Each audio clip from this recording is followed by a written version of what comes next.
The last class we had was proactive confrontation, or sorry, communication. Does anyone remember anything from that class? We just did like a quick recap. Yeah. So in proactive communication, we spoke about that whenever you speak to someone, it's always you, God, and the person. And you're speaking to their soul. You're not speaking to their person, right? Like when we say soulmate, a soulmate is you connected to your soul and then connecting to somebody else's soul. Because if you're connecting to their physical body, it would be a body mate. So we just want to be aware of that. We spoke about tapping in to see if the other person has a vessel. Remember, we're talking about your incident in the car. Do they want to hear what I have to say? Are they open to it? Are they receptive? Do they have the capacity to make the changes? Am I just like wasting my words? It's actually a huge short circuit to speak to someone who doesn't have the vessel to hear. Okay, it's kind of, you know why? It's like their vessel is closed and you're forcing your way in. So it's kind of like spiritual sexual harassment. No, really, it's like a really powerfully negative thing. So we spoke about that. We spoke about one of the ways you know if people are listening is when they ask you a question and then you go to answer and then they follow it up with another question. It's obvious they weren't listening in the first place. So does that ring a bell for anyone? Yes. Okay, did anyone use that, think about that, practice that at all? Pause before you spoke to someone. Do they want to hear it? Are they interested? Do I have an agenda? Is it coming from a place of hurt? A lot of pausing. Yeah. Okay. Yeah. Okay, so I'm going to go into the new stuff. Do you guys remember this thing that I made? Mm-hmm. Okay, I'm going to go through this again because it's huge. It's also in your app, the text. So, yeah. Yes. So we have a body, right? We have our soul, and we know that our soul is infinite, right? It's connected to God. It's connected to the universe. It's connected to the 99, right? The tree of life. Your soul knows everything. It knows what you should do, who you should marry, what your kids should be doing, how to talk to somebody, any decision, which car guy you should hire, anything that you are thinking about or worried about, your soul knows already, okay? Your soul needs to communicate with your body, right? What did I say was in between? You have this, I'm calling it a membrane, but one of the Kabbalists that I check my content with said, don't call it a membrane because it's not physical. Okay, so I don't want you guys to think of it, it's not a physical space, it's like a spiritual membrane. And in this membrane, all of our tikkun is held there, okay? So if you look at the app, the text message in your apps right now that I sent you, you'll see that it's broken down into different categories. These are the categories of all tikkun in the world, and all of them break through, and they're actually categorized by astrological signs. You have earth, fire, water, and air. So basically, the tikkun that your soul is going to be born with gets attracted to be born under the astrological sign that corresponds to your tikkun to help you move forward. Isn't that crazy? Wow. Okay, so the whole goal of Kabbalah is to have unity, oneness with our soul, which is also oneness with the Creator, oneness with the world, okay? The concept of unity is really big. We like the word unity, right? Doesn't it make you feel good? Yeah. But if I say the word fragmentation, for some reason you just don't like it. If I say division, we don't like it. And this is true across all religions, ethnicities, cultures. Everyone loves unity. We recognize something. So in order to achieve that unity, what we're going to be learning about when you, the secret behind the pause, what we need to do before we communicate with anybody, any kind of speaking, is to bridge our soul and our body. So we want to bypass that middle section that holds our tikkun. The only way to do that is when you pause. That second that you pause, you paralyzed your tikkun. So instead of, let's go through the scenario. Let's say there's a young boy or girl and he goes to a bar and he sees it's a boy, goes to a bar and he sees a girl, right? And he's attracted to the girl. What's happening? The soul, his soul sees the girl, and his soul can see, oh my God, don't get in a relationship with her. She's gonna be this, she's gonna be that. It's gonna ruin 10 years of your life. The soul sees everything, right? So the soul, imagine, is saying to the body, don't do it, run, right? So the soul then sends a message through the tikkun. It has to go through the membrane to get to the body. So imagine that person has a tikkun of neediness. Okay, imagine. So imagine that attribute of neediness comes in with pen and paper, and the soul is like, I need you to send a message to the body. And the soul, the neediness attribute, the tikkun, is like, yeah, what should I say? Say, run, this is a bad idea, don't get involved with her, it's gonna ruin your life, at least 10 years. You got that? You're gonna tell the body? And then tikkun, the neediness, is like, yeah, I got it. I wrote it down right here. I'm gonna go tell the body right now. That attribute then goes to the body and goes, I have a message for you from the soul and the brain and the heart and the emotions and everything's like, what? What's the message? And what does neediness say? Go all the way. Right? Like it has to go through that tikkun. When you pause, when you unite these two, your body and your soul, that moment when you unite it, the message bypasses all of your tikkun.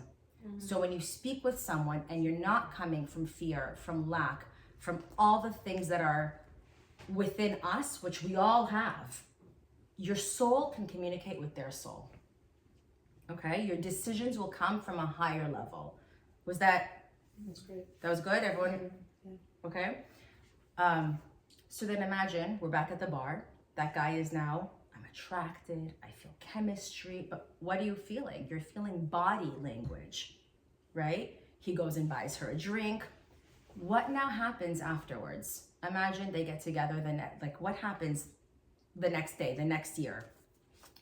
The soul lost, right? Your soul lost energy. What happened to your body is enjoying, one. And that neediness, that attribute of tikkun, got all of that light. He's stronger. Yeah. So who tricked you? Who was responsible for that?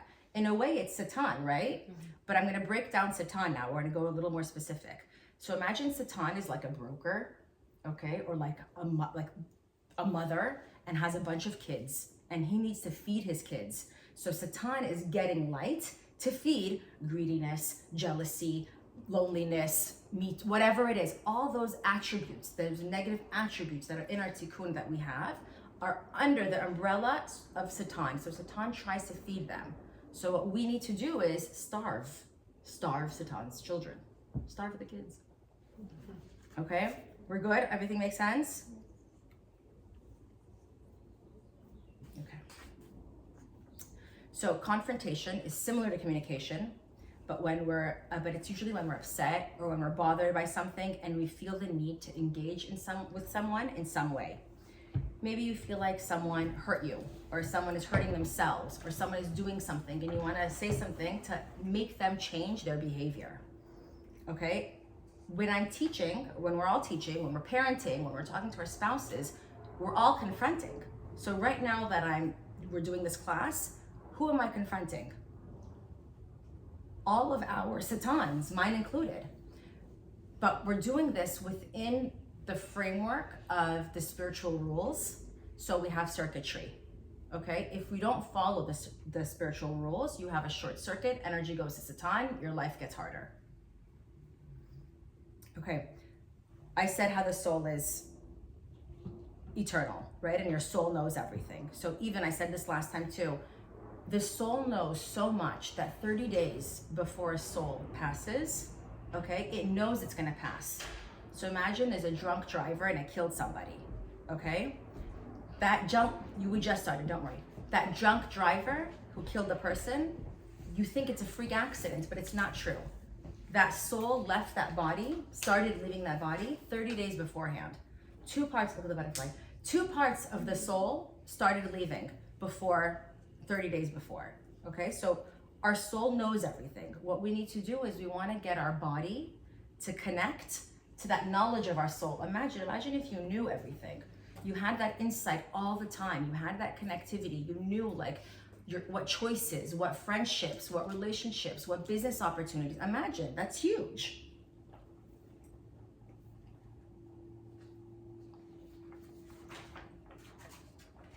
Okay, so as we eliminate those tikkuns, that middle area, and we bridge the gap to bring unity, okay, between our soul and our body, what we're doing is we're avoiding chaos, okay? So I'm gonna give you an example of the difference between chaos and challenge. Because I said in Kabbalah 1 that we need challenges to grow, right? We only grow when we're faced with a challenge. So a challenge is going to the gym, eating healthy, getting 8 hours of sleep, drinking your water. That's a challenge. What is chaos? Chaos would be going to the beach when you feel uncomfortable and you haven't worked out all winter and you've been eating really badly and now you're embarrassed and you can't take off your cover and everyone's having a good time.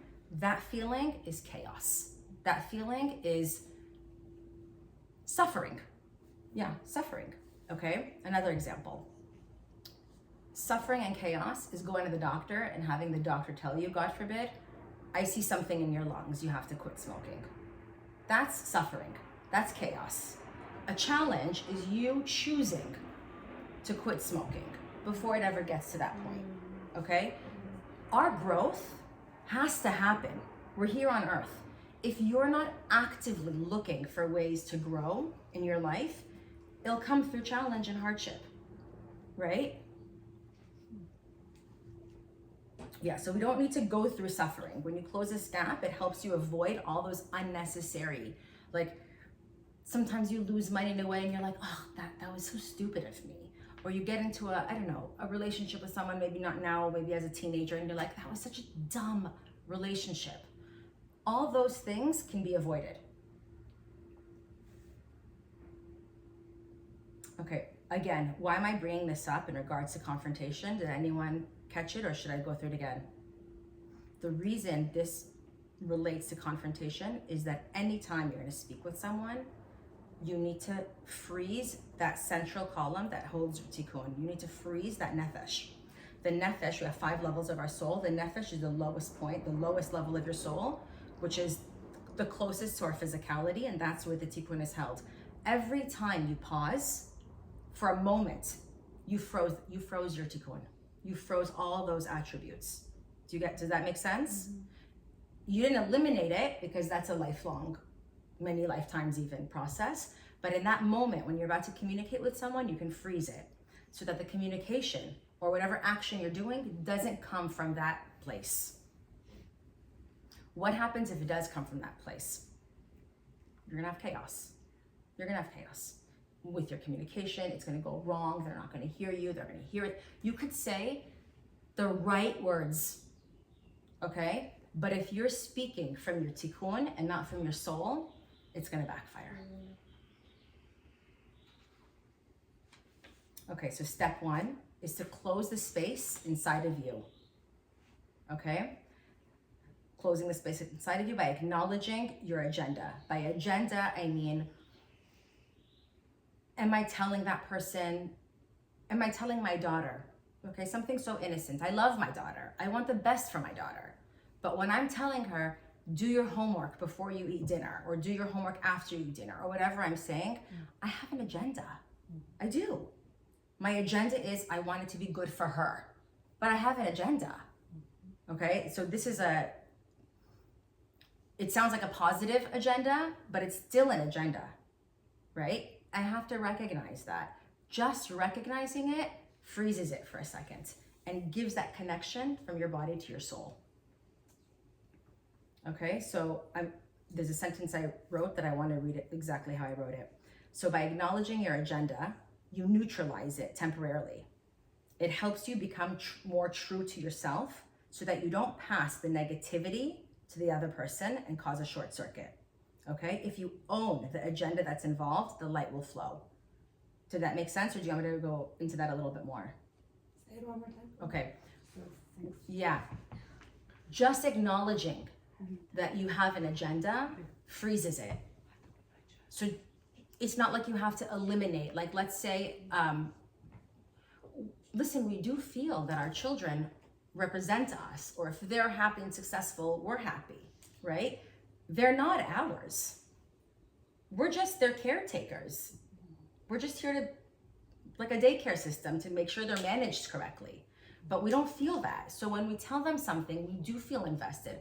Or the example I gave last time, the person who said, I want my husband to study Kabbalah. It's good for him, right? But it's good for her, right? Everything we do, everything comes from some kind of agenda that we have. Just recognizing it is 90% of the work. Okay? Sarah, question. Yeah, But what's please. wrong with having like an agenda? Like, let's say, okay, I mean, if obviously Yeah. if it's a positive agenda, like, okay, you want your daughter to finish homework so that when she sits down for dinner, she can like relax. We can all have like a family dinner together. What's the problem with like having an agenda if like it's meant for a positive outcome? Okay. Yes, you think it would be meant for positive outcome, but you're still putting something on somebody that maybe their vessel is not open to you. They don't want to hear it from you. Do you get it? You can say it without having your agenda and you'll have circuitry. If you say it with an agenda, you won't. I don't know if it's deeper. I'm just trying to make it in a way that with what we've learned so far. Let me try to rephrase it.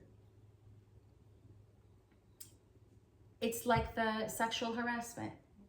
You're forcing it on them. Unless your daughter said, Mom, please, yeah, I really want to know.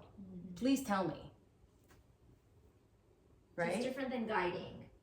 You can guide, you can, but you have to, are they You have to receptive? know that. Is she asking? Right? Are you invested? If she doesn't do it, but are you going to be hurt? You can just say it and like, that's it. And even know, like I'm saying this because I want her to be happy, because when she's happy, I'm happy. And that's okay, we're moms. But acknowledge it for yourself for a second. Just acknowledging that will connect you to your soul and will create circuitry. I know it's lofty. I have to. I know it's Let it lofty. sink. Yeah. Yes. Sorry, so piggybacking on what she just said, let's say I tell my son do your homework and he doesn't want to, and obviously I have an agenda.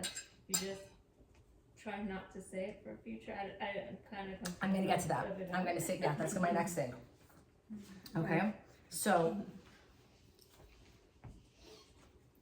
my thing sometimes when I get in that place, I send text messages to Sharon that are like, maybe not the most proactive, okay? I need this, you did, whatever it is. So what I've been practicing doing is, okay, Creator, I'm feeling X, Y, and Z. I'm gonna send a text message, okay? Like just acknowledging it. It's just a mind shift. It's just a mind shift, but it's huge, and we're gonna build on it later. But for now, just get that part down. I'm feeling needy and angry, and I have control issues. That's literally what I wrote. But I'm gonna send a text anyway. It's Okay. an awareness. It's just an awareness, but that awareness changes everything. So we're still feeding into our tikkun, but we're aware that we're feeding. You're into not Right. feeding it. By being aware, even if you say the wrong thing, just by being aware, you've tapped into a higher level. Like it's a formula. I don't want you to think about it like pop psych. It's a formula. By being aware of that negativity, of that tikkun, you're 90% of the way there to bypass it. Because you don't get But disappointed we if it still doesn't have- go the way you want. Because you're already Whatever the I have an reason agenda, is, so- But for your example, it goes from your soul. It's still from fear. It's still from a place of one of those attributes that we talked about that are in the middle. It looks like it, but in that one moment when I recognize it, all of that is frozen. So I tap into my soul for a second. And even if those words might, first of all, I think the words might change, but even if those words are the same words, because they're coming from my soul, they will hit him differently. It creates a different circuitry. Even if it's the same wording, exact same, like. But I think your wording might change. Sometimes remember I spoke about this in our last class before the break. Our words are not important. I know we think they are, but like you see, we all have teenagers. Like Ella came in the room last night and she's crying about I don't know what nonsense. And immediately, it's not about that. There's something more, or if, I don't know, your husband or your mother-in-law, or your sister, or your brother, whoever, they're upset about, why did this happen? It's not those little things, right? Don't get caught up with that. Connect to the soul. What's really happening? But the only way you can connect to their soul is if you connect to your soul, right? So that's why I'm teaching you guys first how to connect to your soul. Only when you have that connection can you now feel the other person. Okay?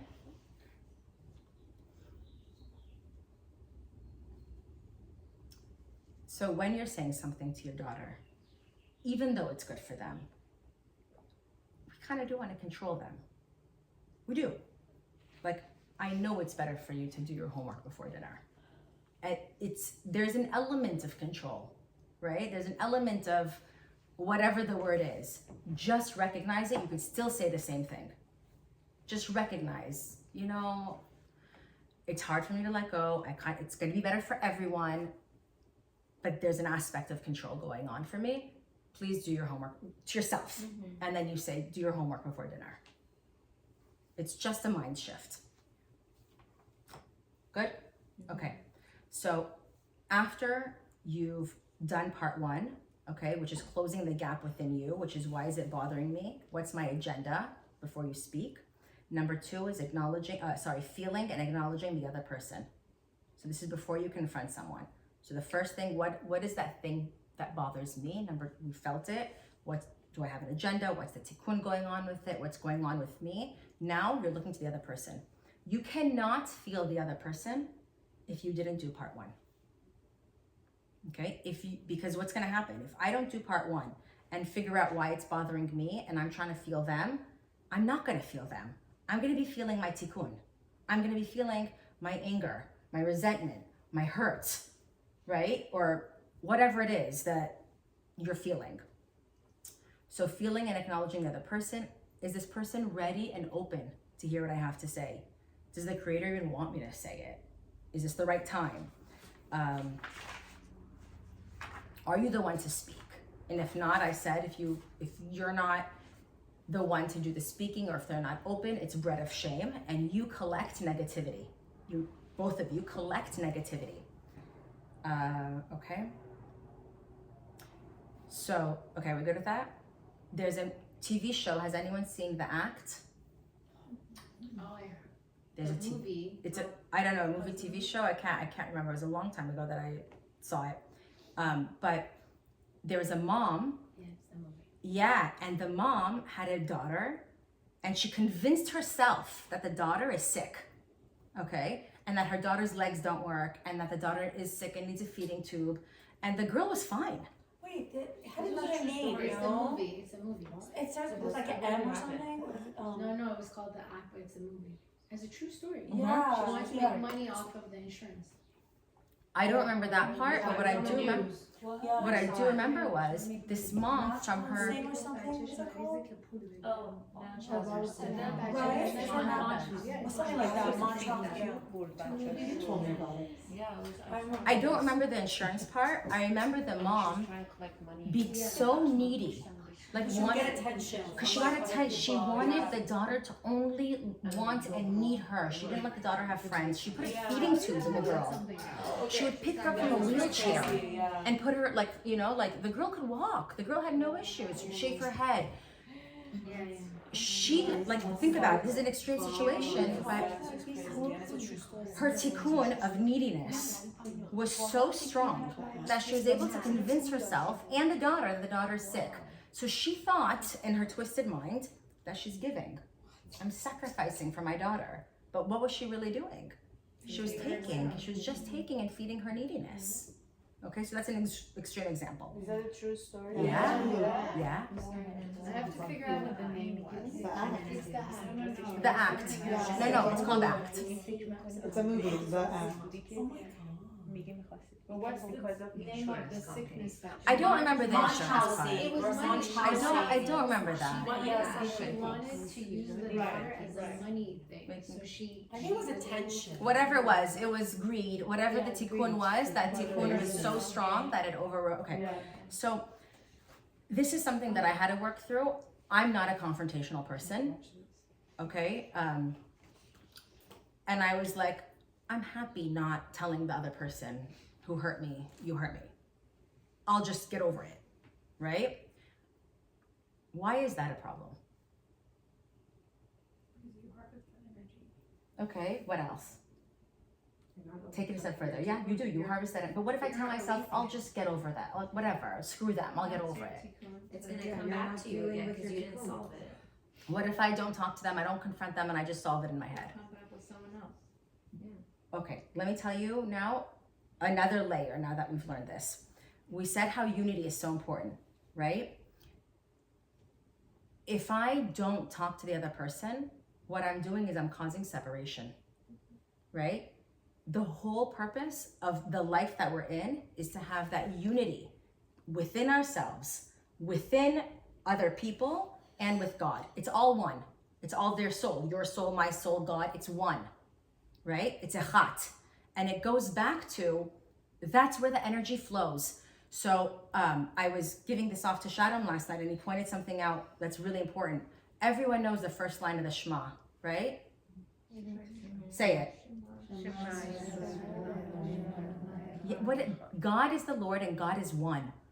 We're not saying we don't have multiple gods.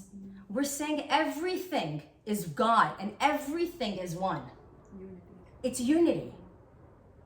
Okay? So if I'm happy to not, like, let's say Shiva hurt my feelings. And I'm like, whatever, I don't like confrontation. I'm just not gonna talk about it with her. I'm fine. Do I have unity with Shiva? No.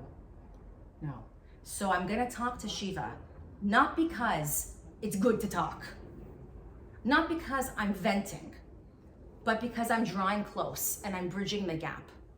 So there's no space, because where there's space, Satan enters. Remember that from the last class? That if you have space with your husband and you qad with him or whatever, Satan enters. You don't want to have space anywhere. How about if you confront with Shiva and then everything after gets worse than before? Sometimes that happens. Because Yeah. some Okay. people are not receptive. Sometimes, Yeah. yeah, the Some person people is are not how dare you. You have to go through the steps. If they're not ready, Shiva, I want to talk to you about something that hurt me. Can I speak with you about it? Is that okay? Are you open to it?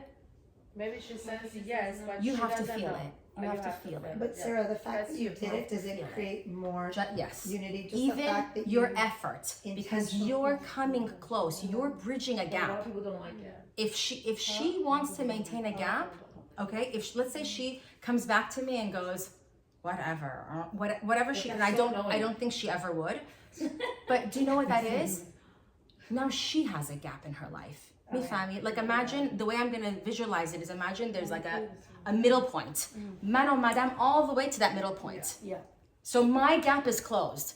I get well now. She Yes. still has If she doesn't come, Yeah. she's gonna attract negativity. She has a hole in her, a space in her life for Satan. But you did I your closed part. it. You did your Yes. part. you Yes. did your part. Yes. I closed it. I came. I tried to Created that speak. light in your life. Okay. So someone approached me and said to me, okay, so our relationship with people is mirrored. Sorry, our relationship with God mirrors our relationship with people. Okay, so let's go back to when I said Shiva hurt me, but it's fine. I won't tell her. I'm fine. I'm fine. If I do something reactive to create darkness, is that how I want the Creator to be with me? She fucked up, Velishkon. Sorry, you can kind of pick up what I'm saying.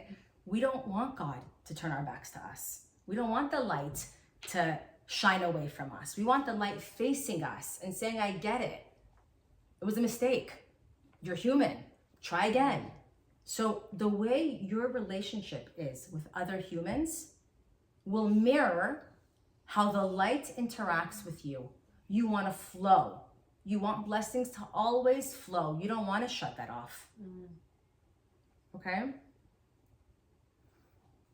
Okay, so someone said to me they have an issue with their grandma. Okay, we're gonna workshop this together. My grandma this, she says this, she makes me feel this, whatever. So I first said to this person, okay, what do you think your lesson is why do you think this person is in your life? What's your lesson? So she thought for a minute, and the grandma's critical. So she said for me not to care what other people think. Okay? So just identifying that girl, identifying that the grandma's message, the universe's message through the grandma is for her not to care what other people think. She got 90% of the work done. Okay? I had her focus on that for 1 week. 1 week, I'm like, just live your life and just think to yourself, every situation that comes up, I don't care what other people think. Maybe you're driving, maybe it's a friend, maybe someone is looking at your outfit, whatever it is, just keep that going, that I don't care what other people think. As you do that, you're drawing energy, okay, light into that attribute that you need for your grandma. Did I say it in a way that everyone understands it? That energy of, I don't need that approval, I don't care what anyone thinks, and not in a negative way, in a confident way, right? Will channel through to that grandma situation, and she'll know how to confront her grandma, how to say to her grandma, oh, it's hard to speak to grandmas, you know, in a way where the grandma, you don't want to hurt their feelings. Well, not hurt their feelings. You don't want to cause separation. You're doing this to have unity with your grandma. So you have to say it in a way where you have your boundary, but you're creating closeness. How do you say it? Like, give an I example. can't tell you the words. The words don't matter. Once you connect to your soul, you'll connect to their soul. Once you draw down that light, you'll know. You'll just know. Like your soul knows everything, you'll know how to come forward. But you don't want to hurt them. But you don't want to hurt you don't want to hurt them, but you'll know how to say it in a It way. just comes to you. Yeah, When you it you're just connected. flow, Uh-huh. flow. When you're connected to your own soul, you have flow. Okay, if you don't do it this way and you go and talk to your grandma, what's going to happen to her? She's going to say something, the grandma is going to get offended, and the grandma's going to say something, now she's going to be upset, and it's going to continue cycling. Okay? So I have a question. Okay, with the grandma, if there's a little bit of language barrier, are you allowed to go through your mom to have your mom tell your grandma so you don't hurt that person's feeling because You could have your mom sitting with you, but I'll But it tell has you, to be del direct. be del ra dare. So even if there's a language barrier, she'll feel whatever words that you can say. Do you get it? Yeah, but I'm just thinking in the generation that they're at, they don't understand a lot of the things that our generation does. So directly به یه grandma بخوای حرفی بزنی شاید واقعا بهش بر بخوره. You get Okay, what if you I'm feel the saying? need in that situation to have You someone could have mediate, someone that's fine. The important thing is where you're coming from and what your mindset is. You're trying to draw close. Okay. You worked before you spoke with her, just like the energy has to be there before ovulation, before a baby's made. The energy comes before the physical act. So you have to draw down energy before you even approach your grandma. You get it? You're thinking of whatever it is that lesson your grandma is in your life to teach you. You're thinking of that and working on that and banking that energy before you approach. And that light will just come through at that point. And I promise you the language barrier won't be an issue. Okay. So how do we come from that space when you have that upsetness with your grandma to actually feel them? They hurt me. How could you? Shiva really hurt me. I can't get over it. She did it on purpose. She knew better. I told her. How do I get to that place? Because if I don't feel her, we can't draw close. Okay? So step 2 is to feel the person, right? So you ask the creator for strength. Help me figure out, like, you have to want it. They say where your desire is, the energy flows.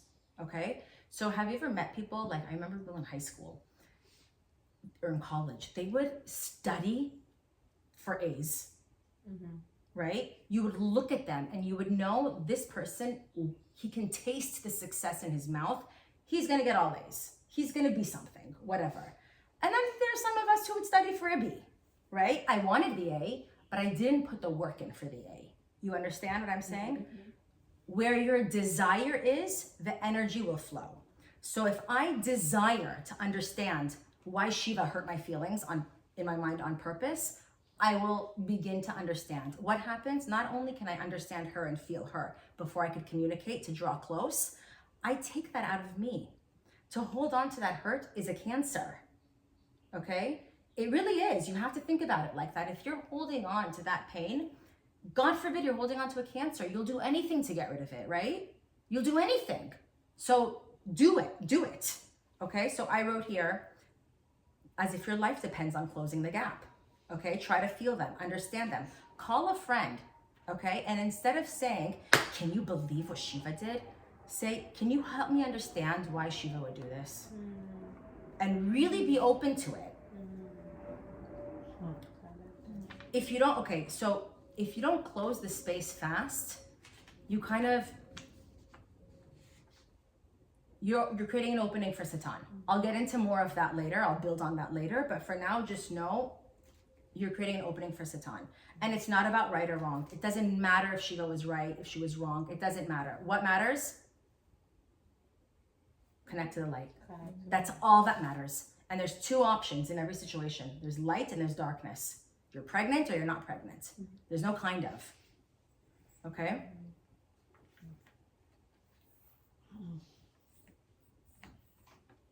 Okay. I'm going to say this to kind of get you to understand how important it is to try to do it quickly. Okay? And not just let it fester. When I'm upset with Shiva, I'm sorry I'm using you as an example. You're so nudgy, but I feel like it's the easiest one. No. Let's say Shiva upset me and I'm harboring resentment. When I'm upset, what am I doing? I'm judging, right? She was bad, she was this, how could she? She's insensitive. All those things are judgments, right? When you judge somebody, you're opening the gates for you to be judged. That's huge. That means if I call the FBI on Shiva, okay, and I call the IRS, you think the FBI is going to be like, thank you so much, Sarah, I'm going to go check out Shiva. No, they're going to look at me first. Then they're going to go look at Shiva. Right? So if I'm judging, when you judge somebody in any way, you're opening the doors for you to be judged. And we don't want to be judged because hope we don't. Let's only be judged on Rosh Hashanah and that's it. We don't want to open that door more, right? We're not perfect. We're not. So you have like a grace period. That first thought enters your mind and that's normal. You have to enter the ring, but you control if you keep on going, if you make an effort to change it, and you have like whatever it is, as long as you're working, really working, not tricking yourself, really working to change it, you won't get judged. That means I could potentially go through my day and judge 100 people, but as long as I switch it 100 times fast, I'll never get judged. Does that make sense? Yeah.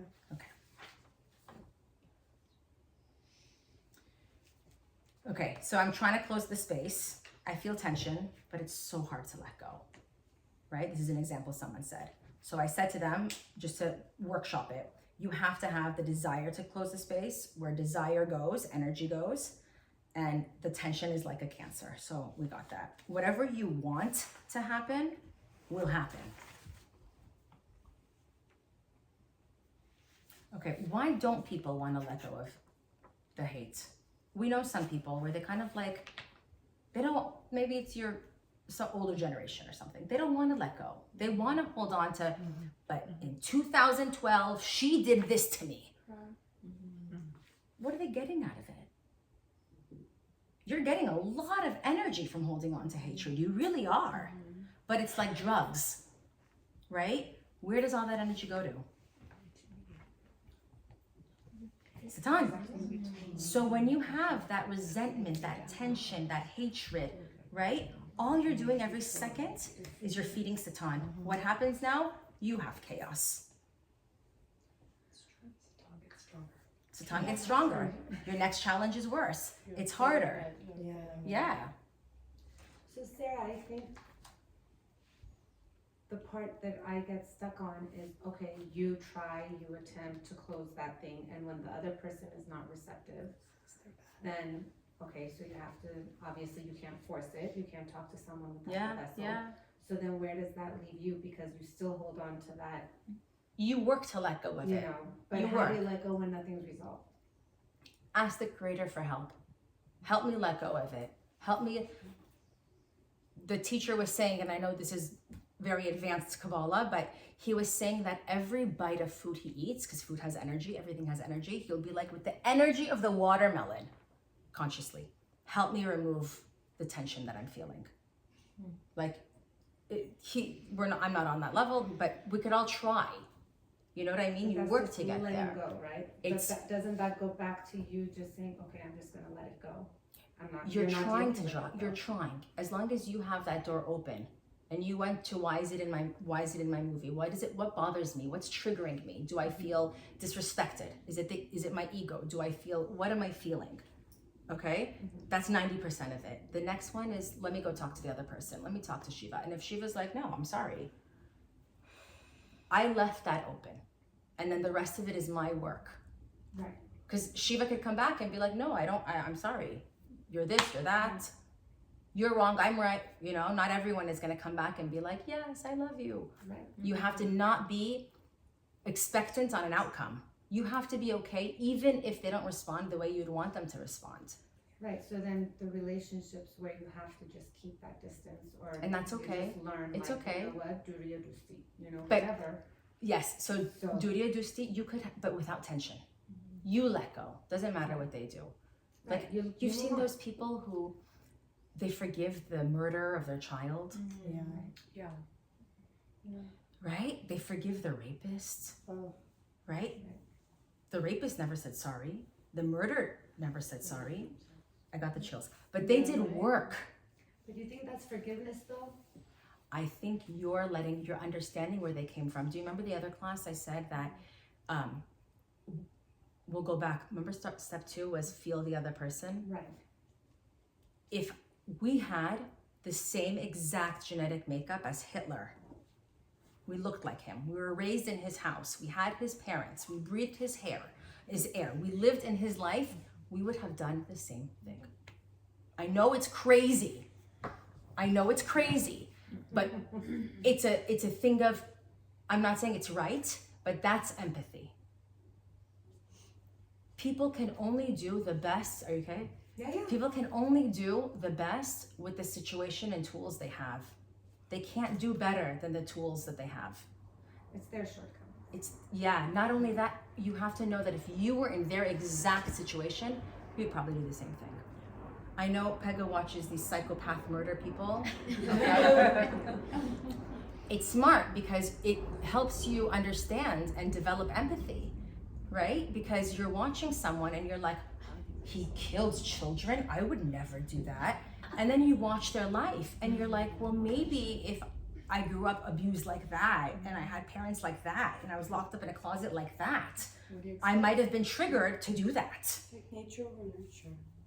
It's understanding that if you were in that situation, not as you, as them with their biological makeup, you would have done the same thing. So think about that as you develop the empathy for the other person. It's hard, it's not easy. It's not easy. You make peace with it eventually. Like it just helps you make peace with it. With the intention of unity, of drawing close. Yeah. So there's 2 kinds of people. So, and then also remember, when you have that trigger from the other person, go back to like what we learned about triggers. Is it a mirror? What's happening? If they're acting in a selfish way, is there anywhere in my life that I'm selfish? Is there anywhere in my life that I wish I put myself as a priority and I don't, right? Look for that. Ask the Creator to show you, right? Pray for them to have the strength to be the best version of themselves. You're not praying for them to change. You're praying for them to be the best version of themselves. And also pray for you to see why it's in your life, what's coming up, what is your lesson, because ultimately that's what we want to do. We want to just learn our lessons. So I spoke about, and I'm just going to say again, there's 2 kinds of people who, when they deal with confrontation, they deal differently. You have the one who gets into, I'm going to go tell them, I'm going to tell them how I feel, I'm going to let it off my chest, they need to know, right? Those people, they have to recognize that in that moment they're being reactive. And no matter what they say, even if they say everything by the books, because it's not coming from the soul, it's coming from their tikkun, you lost light. You won't have circuitry, the other person won't hear it, you're not gonna have flow. You're not gonna have unity, okay? The other person is the more passive person who's like, oh, forget it, I'll get over it myself, I don't need to tell them, whatever. That person needs to practice speaking up, not to say, oh, I was hurt or whatever, but with the intention to close the gap, to close the space. I also said before you even meet with the other person, speak to the Creator at night or whenever you speak, okay, in your car, when you're alone. It doesn't matter if you think of it as I'm speaking to God, I'm speaking to my soul, I'm speaking to their soul, because it's all one, right? But you can speak to them and create that. When you put that out there, it's okay. Their soul will feel it.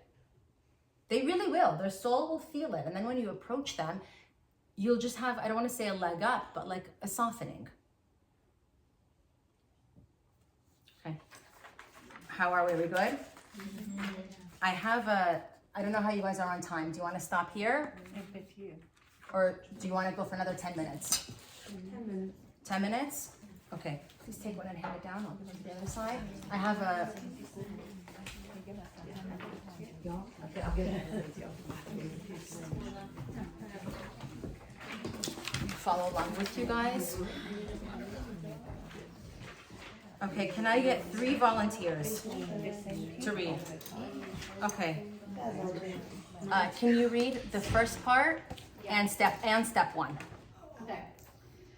What is proactive confrontation? The Kabbalists explain to confront someone is not just the act of teaching someone a lesson or getting something off your chest, but to confront properly and to achieve the desired results, one must, 1, find the message for yourself of what you need to change. 2, meditate to come from a giving place and close the space between the two of you. You want me to read step 1? Please. Step 1, closing the space within you, between the body and the soul. Lesson. If you are upset, it means there's a message for you. You cannot simply jump to how to approach the person. You must reflect on why it's in your movie and what is the tikkun the creator is trying to show you. By finding the spiritual message for you, you will link your body and soul, and the light will flow through you to the situation at hand. It will no longer be your reactive nature dealing with the situation, but rather the light flowing through your soul that will take over. If you don't find at least one message for you about what you need to change, you may have to repeat this challenge in the future. Advice. If you're having trouble finding the message, ask the light for guidance and strength. It's also good to ask a mentor or friend what they may see is the message for you. Okay, we're all good? Okay, can I get another reader? Okay, go ahead. Step 2, closing the space between you and others. 1, lesson. Once you have received at least one message of what you need to change, now it's time to set the intention of your confrontation. A, our intention needs to be to create oneness and unity to some degree. Our goal is to ultimately close the space between us and them, or the parties involved, and not to widen that space. B, saying things like, to hell with them, or I don't want to deal with them anymore, is not going to get you closer to the light, and will ultimately force you to repeat the challenge. C, closing the space doesn't mean we have to be their best friend, nor does it mean we need to keep them in our lives. It simply means the negative energy and tension is not there anymore between us. 2, advice. Try to close your eyes and visualize how you would feel if the person involved was someone you really love. For example, your child or a parent. How would your feelings towards change? Okay, who can read step 3? Go ahead. The person has the desire to listen to you. You feel he or she is open. Lesson 1. If a person respects what you have to say and is open to hear what you have to say, it means that they have a vessel to receive what you have to say. Without a vessel, a person will never hear your lesson. It is your responsibility to ensure there is a vessel. If not, your words will land on deaf ears, and you will have wasted your light. As long as they are somewhat open, they have a vessel to hear what you are saying. Advice. Ask the Creator for help and guidance. Don't be impatient, but also don't shut down and forget about it. Communication is important, and if you ask the Creator for guidance, you will be given an opening. Okay, who could read the last part? I'll read it. Go ahead. During the confrontation, make sure you don't feel lack. You should feel completely satisfied and whole before you speak. Remove all expectations. I'm gonna pause you there. How do you not feel lack? You have to recognize that whatever they say doesn't matter. You're not getting energy from the person. You get energy from the Creator, right? So it doesn't matter how they respond. You're not looking to them for energy. You're looking to the Creator. So you're whole. You have everything, you're full. Okay, go ahead. Remove all expectations of what you want to happen. You're here to share a message to bring you both closer to the light. Be completely okay with the outcome and not being in your favor. Overcome your need to be right or to make things fair. Okay, so the next part is a workshop. Get into groups of 2 and do the workshop. Let me get you guys some pens.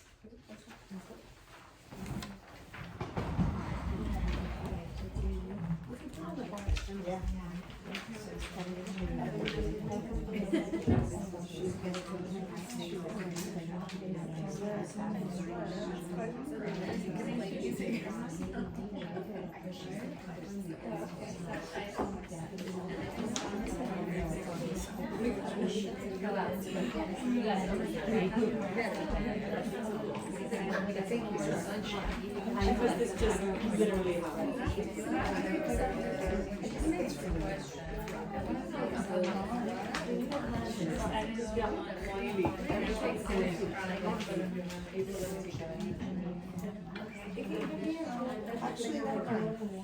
What is it on, Susan? It is Netflix and Amazon. Oh, cool, okay.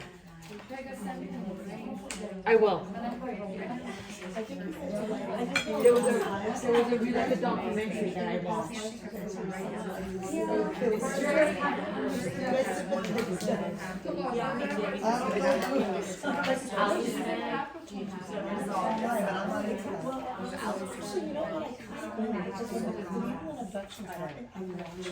I kept telling my body to start following.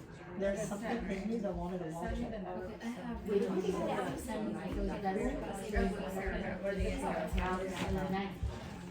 Okay, let's go to our workshop, Sarah. Are you still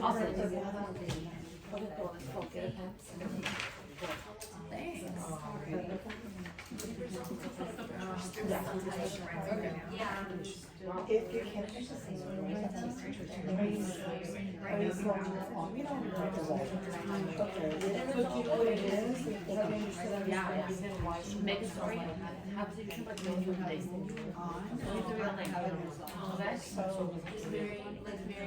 to write. You just write.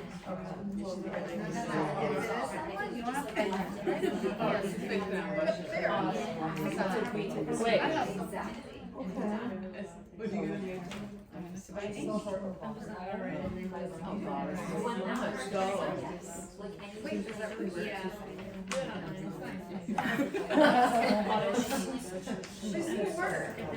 Do you need a pen? You need a pen?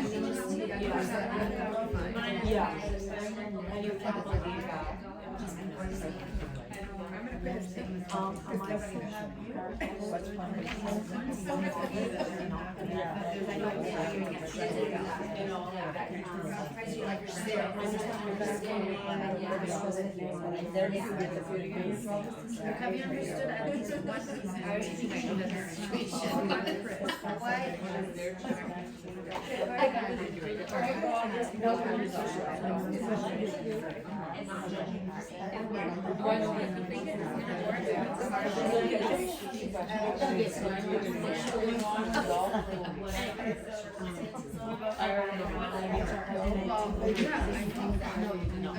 Are you still living in August? Oh. It probably was worse. It's hard. This one, yeah. Okay, you're starting to see her. I mean, I see people. I get it. Yeah.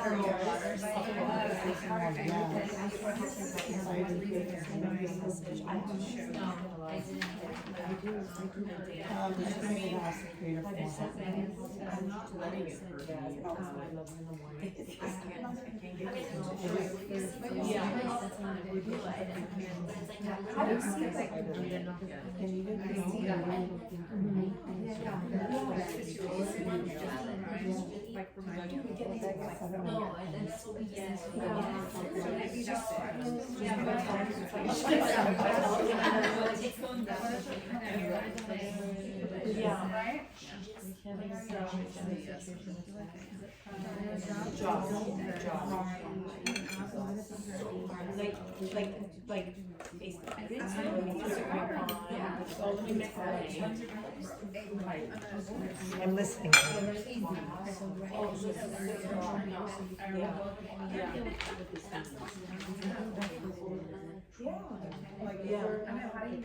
Okay, how do we know we're selling again? You said you sent us But isn't it different that like what you sent us are Yeah, you have to go look that up. But you don't need that.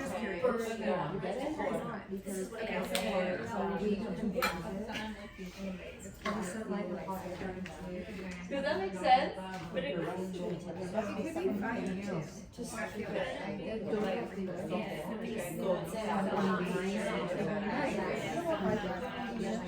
they're showing